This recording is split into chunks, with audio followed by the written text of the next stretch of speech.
네, 안녕하십니까. 신지식인 정인태입니다. 저는 국립한국복지대학교 특임교수를 역임했습니다. 일본 대규모 금융 완화 정책을 지속하겠다. 금리를 마이너스 0.1로 유지하겠다라는 것입니다. 한국은 어떨까요? 한국은 지금 계속 금리를 올리고 있어요. 미국을 따라서 하고 있는데, 미국이라는 나라는 세계에서 금리를 급격하게 올릴 수 있는 나라는 미국밖에 없습니다. 미국은 기축통화국이에요. 기축통화국.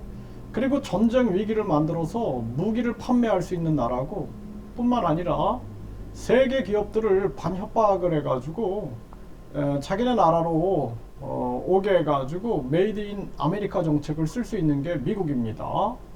그래서 이 북한 공산당이나 중국 공산당과 우리가 철저하게 맞서는 것도 중요한데, 이 미국의 약탈 자본주의에 희생양이 돼서는 안 된다는 겁니다.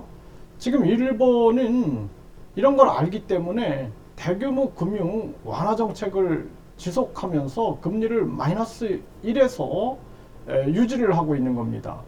그래서 이 미국이 저런 식으로 정치를 하면은, 이기적 정치를 하게 되면은 세계 경제가 다 무너지게 돼요. 그렇게 되면은 수출이 어려워지게 되고 결국에는 무역 적자가 생기게 됩니다. 그리고 나서는 결국에는 이때 금리를 올리게 되면은 우리나라 기업과 가계가 붕괴가 돼 버려요. 그리고 양극화가 일어나 가지고 부자들은 계속 이자 잔치를 하게 됩니다. 그러니까 이 사람들이 결국에는 해외여행을 떠나게 돼요. 해외여행. 여행이 늘어납니다. 그리고 국내는 더 내수가 악화가 되는 거예요. 악화.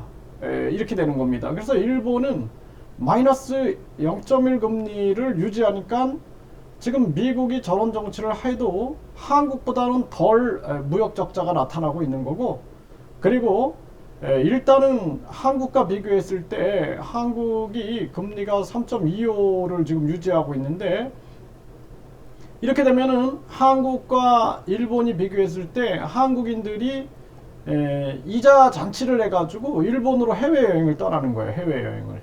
그리고 일본 사람들은 금리가 마이너스 0.1이기 때문에 해외여행 가기가 힘들겠죠. 네, 해외여행을 못 가게 되는 거예요. 그래서 예를 들어서 이 우리가 무역 전쟁, 환율 전쟁을 하게 되면은 무역을 위해서 계속 금리를 내립니다. 이렇게 금리를 계속 내리거든요.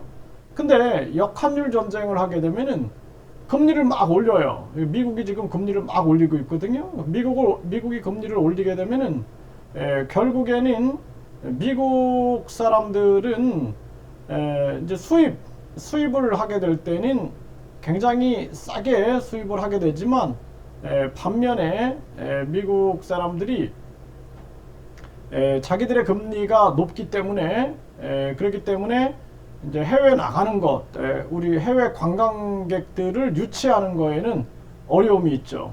당연히 그 어려움이 있을 수밖에 없는 그러한 상황이 펼쳐지게 되는 것입니다. 그래서 돈 있는 사람들은 괜찮아요. 미국도 돈 있는 사람들은 결국에는 이자 잔치를 해가지고 해외여행을 떠나지만, 결국에는 가난한 사람들은 이자 갚기에 바쁜 삶을 살 수밖에 없는 거죠. 그래서 일본이 지금 대규모의 금융 완화 정책을 지속하고 있는 이러한 모습이고, 한국은 아주 큰 위기 속에 빠지게 되는 그러한 상황입니다. 그래서 일본 같은 경우에는 이 관광객들이 아주 많이 늘어나고 있는 그러한 상황이에요. 그래서 한국 관광객들이 일본에서 돈을 펑펑 쓰고 백화점 호텔 돌면서 고액 소비를 하고 있다라는 것입니다. 그래서 이 엔저 특수의 고가 제품이 인기가 있고, 백화점 5개에 사는 매출이 코로나 이전 수준으로 회복하고 있다라는 거죠. 그러니까 일본의 여행 상품 매출은 늘고 있는 거예요. 이렇게. 그러니까 우리나라 같은 경우에는 금리 인상하지 말아야 된다, 이렇게 하버드 대학교 교수가 와가지고 이걸 얘기를 했죠. 그럼에도 불구하고 이 정치인들이 미국의 정책을 그냥 따라하는 거예요, 지금. 그래서 금리 인상 후폭풍에 대해서 출구 찾기 서둘러야 된다. 지금 이렇게 계속 얘기를 하고 있는데도 이런 얘기들을 듣지 않는 거죠. 그래서 강달러 금리 인상 후폭풍에 해외 투자자들, 그러니까 이제 외국인 투자자들이 결국에는 국내에 이런 부동산을 사냥하게 되는 거예요. 기업과 부동산을 사냥하게 되는 겁니다. 그러니까 이게 해외 좋은 일 시키는 거예요. 지금 외국인들 좋은 일 시키고 있는 그러한 상황이고, 이대로 가면 내년 상반기에 건설업계는 부도 급증한다. 이게 지금 우리나라 다 무너뜨리고 있는 거예요. 지금 다 무너뜨리고 이들은 돈잔치를, 이자잔치를 하고 행복해하고 있는 모습입니다. 네, 부실 징후기업이 1년 새에 25곳이 증가해서 185곳이다. 네, 이 기업들은 아주 지금 부실 징후가 나타나고 있는 거예요. 좀비 기업이 될 수 있는 거예요. 좀비 기업.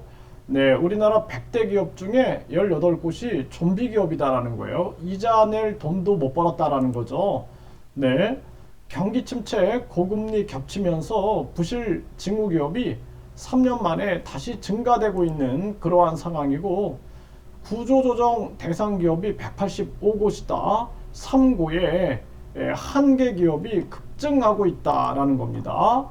이게 지금 우리나라의 모습입니다. 이때 일본인 대규모의 금융을 완화 정책을 지속화하면서 내수 경제 활성화, 그러니까 관광객을 유치하고, 그리고 그 일본의 상품들을 사람들이 사갈 수 있게끔 하는 거예요. 그래서 한국인들이 이자 잔치 해가지고 일본에 가서 지금 이 돈을 펑펑 쓰고 있는 그러한 모습이죠. 참 안타까운 일이 아닐 수가 없습니다. 우리 이 국민을 위한 정치를 하는 그러한 정치인이 언제나 나올까요? 참 답답한 심정입니다.